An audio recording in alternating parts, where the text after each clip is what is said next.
বারবার ফাইনালে হারা কেইন উইলিয়ামসনের ভাগ্য বদলে গেল বিপিএলে এসে। বিপিএল অভিষেক আসরে উইলিয়ামসন শিরোপার দেখা পেয়েছেন। রাজশাহীর এই শিরোপা জয়ে তার সঙ্গে সতীর্থ জিমি নিশামের অবদানটাও কম নয়। জাতীয় দলের ব্যস্ততা থাকলেও নিশাম বেছে নিয়েছিলেন বিপিএলকে।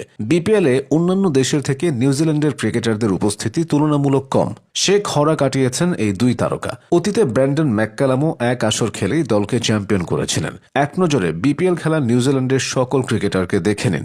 জিমি নিশামকে দিয়েই শুরু করা যাক। 2025-26 বিপিএলে তিনি রাজশাহী ওয়ারিয়র্সের অন্যতম সেরা সাইনিং ছিলেন, কিন্তু পুরোটা সময় রাজশাহীর হয়ে তার খেলার কথা ছিল না। ভারতের বিপক্ষে নিউজিল্যান্ডের চলমান টি-20 সিরিজের স্কোয়াডে তার নামটা আছে, তবুও সেখানে না গিয়ে রাজশাহীর জন্য শেষ পর্যন্ত লড়ে গেছেন নিশাম দলে থাকায় উইলিয়ামসনকেও শেষ দিকে এসে সাইন করাতে পেরেছে রাজশাহী। নকআউটের দুটো ম্যাচেই নিজের সর্বোচ্চটা দেওয়ার চেষ্টা করেছেন এই সুপারস্টার।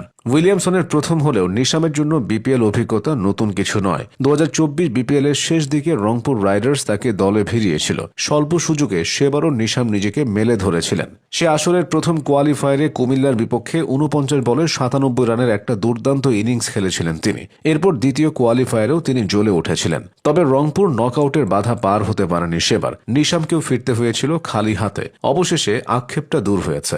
উইলিয়ামসন ও নিশাম ছাড়াও নিউজিল্যান্ডের বহু ক্রিকেটার বিপিএল খেলতে এসেছেন। তাদের একজন ব্র্যান্ডন ম্যাককালাম। 2017 সালে তাকে দলে নিয়ে সবচেয়ে বড় চমকটা দিয়েছিল মাশরাফির রংপুর রাইডার্স। নিউজিল্যান্ডের এই বিধ্বংসী ব্যাটার তখন নিজের সেরা সময় পিছনে ফেলে এসেছিলেন, তবুও শেষ দিকে এসে তিনি রংপুরের শিরোপা জয়ের অন্যতম নায়ক হয়েছিলেন। সেকেন্ড কোয়ালিফায়ারে এবং ফাইনালে পরপর 2টি 50 করে পয়সা উসুল করে দিয়েছিলেন রংপুরের। একই আসরে দেখা গিয়েছিল আরও কিছু কিউই ক্রিকেটারকে।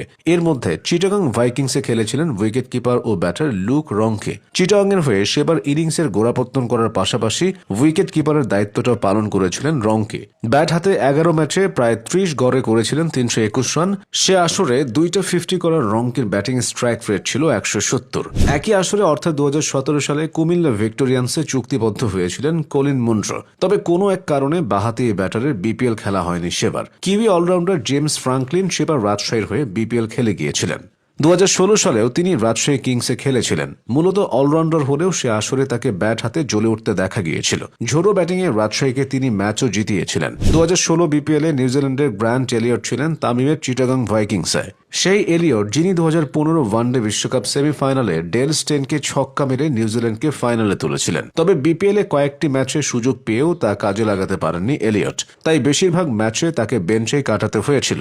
বিপিএল এর প্রথম আসর অর্থাৎ 2012 সালে কিউই অলরাউন্ডার স্কট স্টাইরিসকে দলে ভিড়িয়েছিল সিলেট রয়্যালস। আন্তর্জাতিক ক্রিকেট থেকে অবসর নিলেও এই অলরাউন্ডার তখনও দারুণ ফর্মে ছিলেন।